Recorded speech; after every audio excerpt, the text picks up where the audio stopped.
My stepdaughter called me wicked and hit me with a champagne bottle when I prevented her from using our living room for a party on a Wednesday night. She told her friends I was the worst person and she is happy I wasn't her father. Her mom, my wife, was just smiling. I made sure they all regretted their actions. I will tell you how everything unfolded. First, let me quickly thank you for your continuous support. This means a lot to us. If you enjoy the stories we share, kindly subscribe to this channel. It will be great if you can leave a comment on which city you are watching from. We might just give you a shout out in our next story. Today's special shout out goes to Richard Bruce from New York. We are glad you enjoy our stories. Now let's go deeper into the story. For the better part of 10 years, I paid every bill that crossed the threshold of our home. Electric, gas, mortgage, groceries, even the occasional luxury my wife insisted we deserved. I didn't complain, not out loud anyway. I believe providing was part of loving, part of building a family. And when I married Denise, I thought I was doing exactly that, building.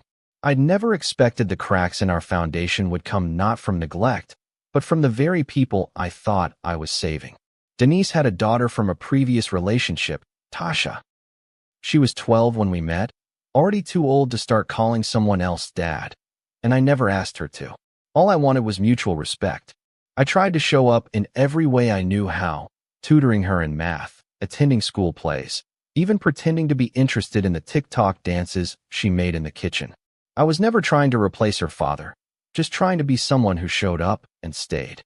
But for every small gesture I made, Denise chipped away at it with her silence. Or worse, with a laugh. It's funny how disrespect doesn't always arrive with a bang. Sometimes it drips in, quiet as a leaky faucet. The first time Tasha rolled her eyes at me during dinner and said, "You're not even my real dad," Denise just smirked at her plate.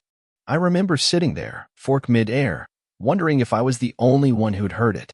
That was the moment I should have said something, drawn a hard line. But I didn't. I told myself she was a teenager, that it was just a phase, that Denise would talk to her later. She never did. Instead, the pattern repeated. Eye rolls, back talk, blatant disregard for the simplest house rules. And Denise? She stood on the sidelines, arms folded, as if parenting was a spectator sport. Sometimes I wondered if she secretly enjoyed watching me squirm. Like she got a kick out of seeing how much I'd tolerate in the name of peace. And I did tolerate it. I worked longer hours to avoid the tension at home. I gave up my den so Tasha could have a study space. I let them redecorate the living room with pastel pinks and faux fur throws, even though it made the place feel more like a teenage fever dream than a shared home. I gave and gave and gave, and in return, I was treated like an outsider in my own house. Still, I told myself it was worth it. That love wasn't about keeping score. That one day, they'd see how much I'd done for them. Not because I needed a thank you, but because I wanted to feel seen. But in that house, I was never truly seen. I was convenient, useful, the man who kept the lights on and the pantry full. I didn't realize just how invisible I'd become until the night everything fell apart. But that's a story for later. Right now, I just want to make one thing clear. I didn't walk away on a whim. I held that family together with both hands, knuckles white from the strain. And when it finally broke, it wasn't because I stopped caring. It was because I couldn't keep caring for people who treated me like I didn't matter. That night, when Tasha called me wicked and shattered the champagne bottle across the hardwood floor, it wasn't the glass that broke me.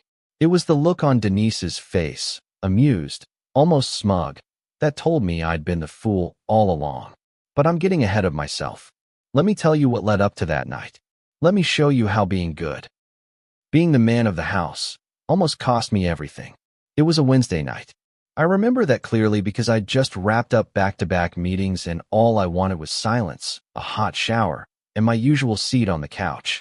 My back was aching from hours in a stiff office chair, and my phone battery had died somewhere between the third Zoom call and the fourth unread email. As I pulled into the driveway, I noticed more cars than usual parked along the curb. Small hatchbacks and compact sedans, the kind you'd expect from a group of college kids or high school seniors. My stomach dropped. I already knew something wasn't right. I stepped through the front door and was immediately hit with bass. Thumping, headache-inducing bass from one of those party playlists full of lyrics I couldn't decipher, not that I cared to.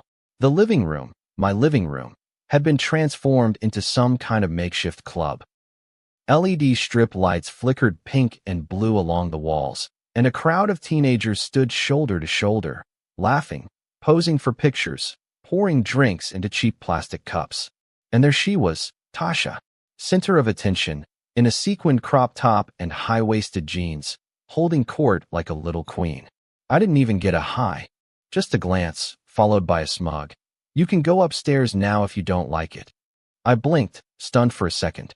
"What the hell is this?" I asked, voice raised to be heard over the music. She rolled her eyes. "It's just a party. It's not a big deal. It's a school night," I said.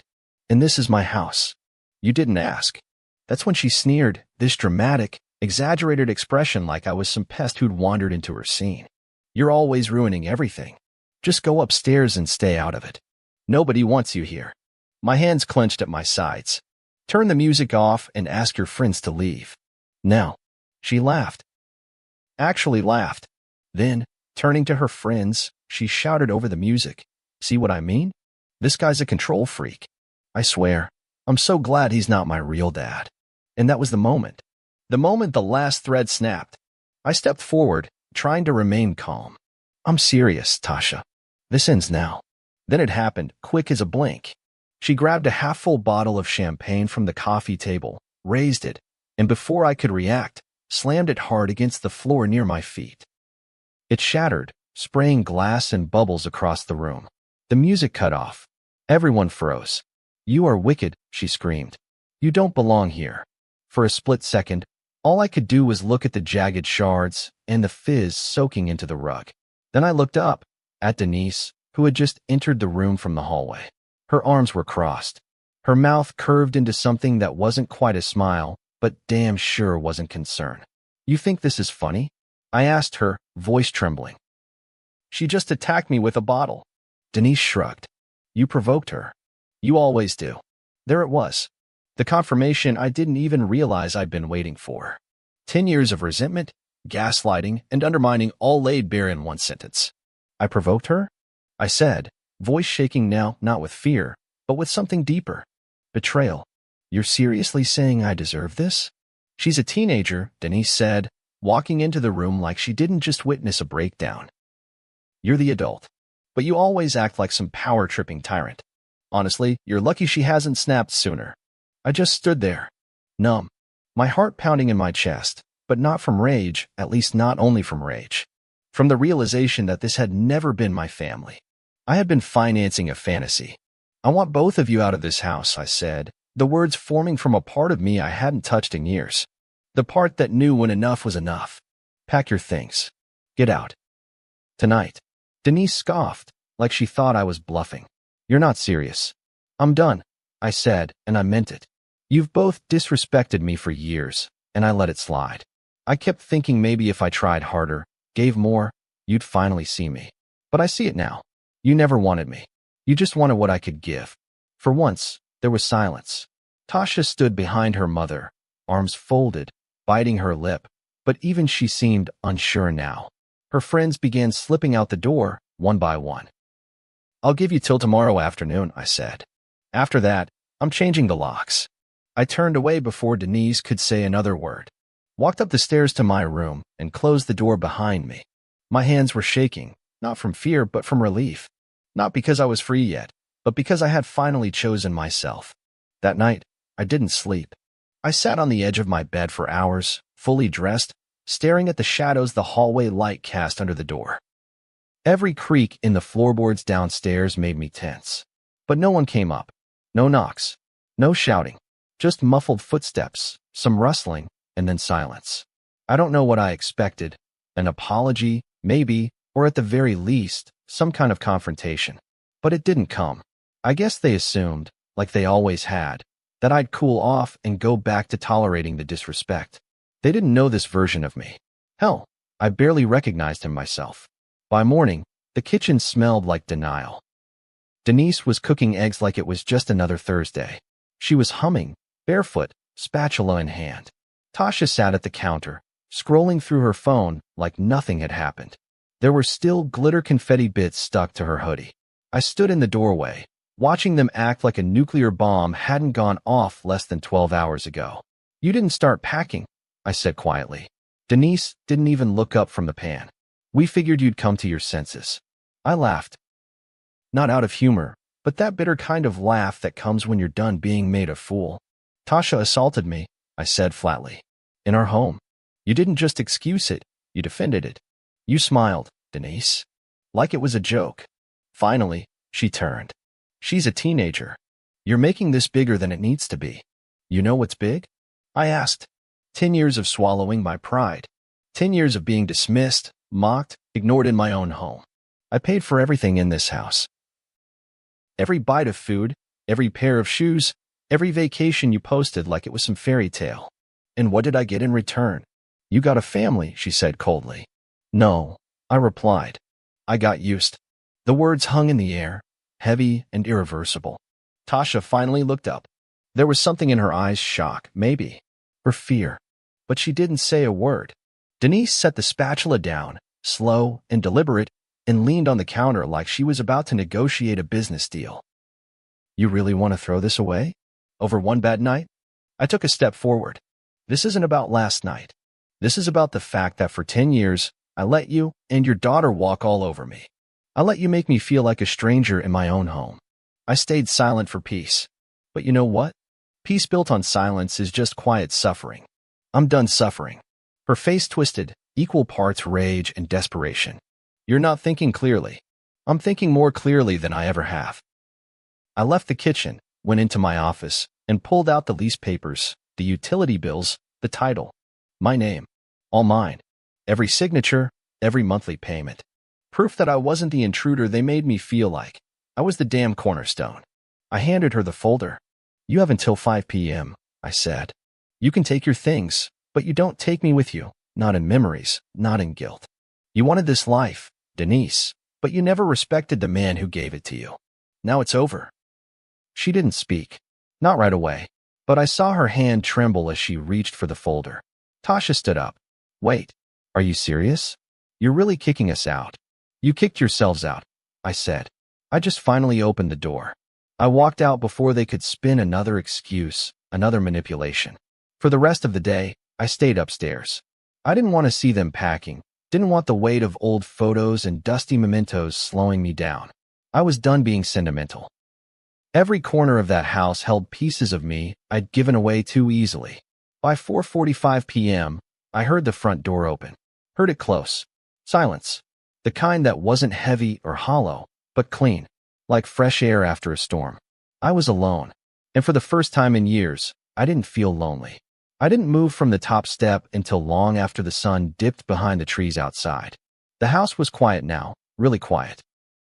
No Tasha shouting into her phone, no Denise banging drawers looking for something she'd lost but swore I had moved. No arguments over what to watch on TV, no passive-aggressive slamming of cupboard doors. Just stillness. A kind of stillness I hadn't felt in a decade. At first, the silence was disorienting. The kind of quiet that wraps around your shoulders and whispers, you're really alone now. I walked slowly through each room, as if seeing them for the first time. The couch still had an indent where Tasha had curled up the night before. Her glitter makeup smeared on one of the throw pillows. The fridge still held Denise's favorite almond milk, and that overpriced vegan yogurt she claimed I'd never understand. I opened it anyway, stared at it for a long second, then shut the door. I didn't cry. I thought maybe I would. But what I felt wasn't grief, it was exhaustion leaving my body. In the hallway, I paused in front of the framed family photo Denise had insisted we take years ago. A beach in the background. All smiles. I remembered that day clearly. How Denise snapped at me for forgetting the matching shirts. How Tasha refused to take her sunglasses off. How I forced a smile even as I felt like a stranger posing beside people who never truly let me in. I took the frame down, set it on the hallway table face down. Upstairs, the guest room sat untouched. The room I'd once considered converting into a reading space. That dream had been shelved because Tasha needed more space. Now, it was mine again. I stepped inside, opened the window, and let the breeze in. For the first time, I could breathe. It's a strange thing to look around a house and realize how much of it was shaped around the comfort of others. The scent of vanilla candles that I secretly hated. The pink fluffy rug Denise insisted made the living room pop. The mountain of throw pillows on the bed that served no purpose but to look Instagram-worthy.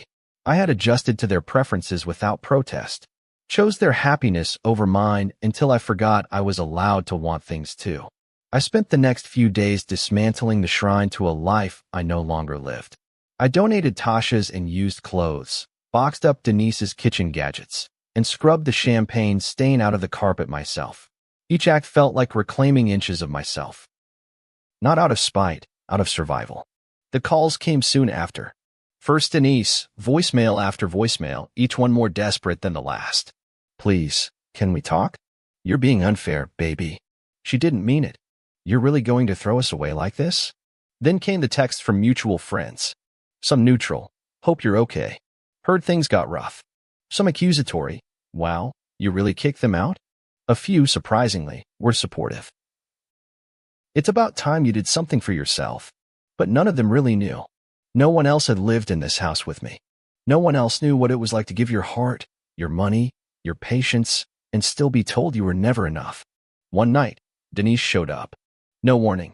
I heard the doorbell, looked through the peephole, and saw her standing there with her makeup done just so, the same pleading eyes she used when she wanted something. I didn't open it. She knocked harder. You really not going to talk to me? After everything? I said nothing. You're acting like I cheated or something. Like I murdered someone. Still, nothing. Finally, her voice cracked. You can't just shut us out.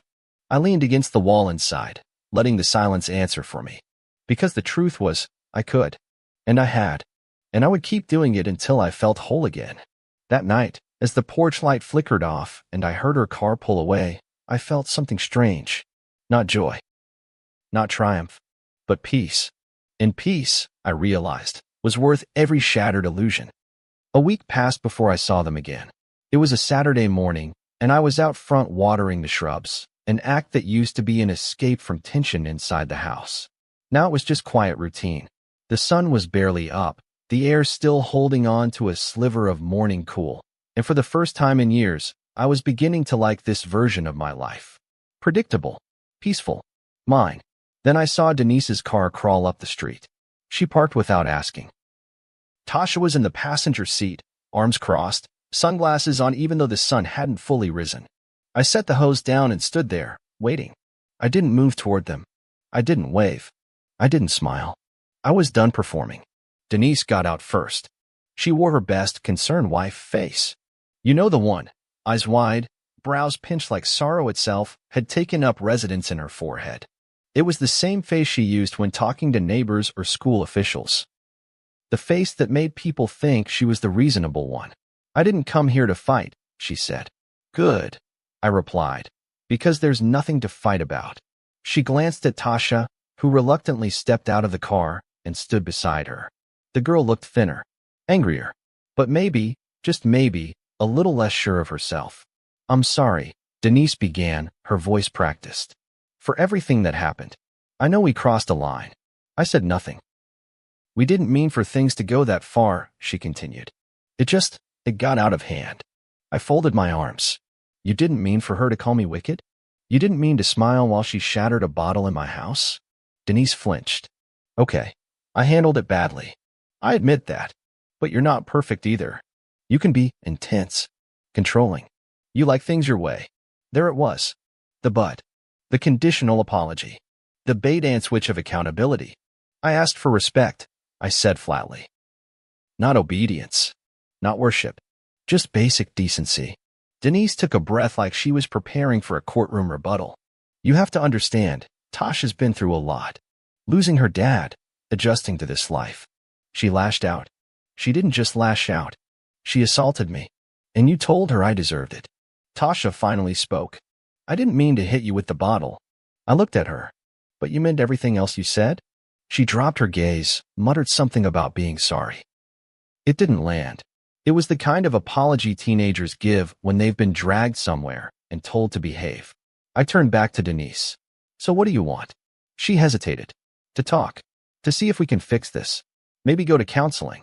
Work on rebuilding. I almost laughed. Not because it was funny, but because she still thought we were just one good therapy session away from erasing 10 years of erosion. This isn't fixable, I said. You let her disrespect me for years. You disrespected me. And now that I've finally drawn a line, you want to move it again. We can change, she pleaded. Things can be different. No, Denise, I said, quieter now. You want me to forget, not forgive. There's a difference. Her shoulders sagged. She looked older than I remembered. We have nowhere else to go, she said finally. Is that what you want? For us to suffer? I didn't flinch. I wanted a family. I got two people who used me until I had nothing left. I won't feel guilty for choosing myself now. Silence. Then she turned, walked back to the car, and got in without another word. Tasha followed, slower this time, and just before she shut the door, she looked back at me. Not with anger, just confusion, like she was seeing me, truly seeing me, for the first time. But it was too late. They drove off, and I went back to watering the shrubs. Because peace, I was learning, requires maintenance, just like a garden. And I would tend to it fiercely, even if it meant keeping the gates locked for good. The silence became a companion. At first, it followed me like a stranger, awkward and stiff, hovering in the spaces where Denise's voice used to be or where Tasha's footsteps once stomped up the stairs. But over time, it settled, warmed, became familiar. I stopped jumping at shadows and started sleeping through the night. For the first time in years, I no longer felt like I was bracing myself for the next insult, the next eye roll, the next moment where I'd have to swallow my dignity in the name of keeping the peace. I took back my home one room at a time, stripped the walls of their pastel paint, replaced the throw pillows with things I actually liked, simple grays, clean blues. The television, once hijacked by teen dramas and reality shows, now played the quiet hum of documentaries and jazz. I even reclaimed my den, put up shelves, bought a proper reading chair. That room had been a compromise for nearly a decade. Now, it was mine. No questions asked. Sometimes, I'd find something they'd left behind, a bobby pin under the sink, one of Tasha's worn notebooks tucked behind the couch cushions. I'd hold it for a moment, feel the edge of nostalgia trying to make its case, and then I'd toss it into the donation box or the trash. Not out of spite, out of necessity. Holding on to little things only makes the big things harder to leave behind. They tried to reach out a few more times. A long email from Denise filled with emotional math, counting up the good memories, trying to outweigh the damage. It wasn't an apology. It was an argument in disguise. A list of reasons why I should forget what I'd been through. I didn't respond. Then Tasha sent a message on social media. Just one line. I didn't know you were really leaving us. I almost replied. I really did. But I reminded myself of the night she called me wicked, of the sound of that bottle shattering, of Denise's smile. And I realized I had already left long before they knew I was gone. I had been disappearing one small boundary at a time. The man who finally told them to get out wasn't new. He was just finally awake. I walk differently now. Not faster, not slower. Just lighter. I look people in the eye. I don't apologize when I say no. I don't justify choosing myself. Some days I still hear the echoes of those old battles. But they're softer now. Like distant thunder after the storm is past. And no, I'm not bitter. I'm clearer. I see now that being a provider doesn't make you valued. That kindness, when given without limits, becomes currency people stop appreciating. That love, real love, is respect in practice, not just sentiment in speeches. I gave 10 years to people who never truly saw me, but I'm giving the rest to someone who finally does, me. And I won't ever go back. If this story resonated with you or reminded you of someone reclaiming their peace after years of being taken for granted, don't forget to like, comment, and subscribe for more real-life stories that dive deep into family, betrayal, and the power of choosing yourself. Share your thoughts below. Your voice matters here. See you soon in the next story.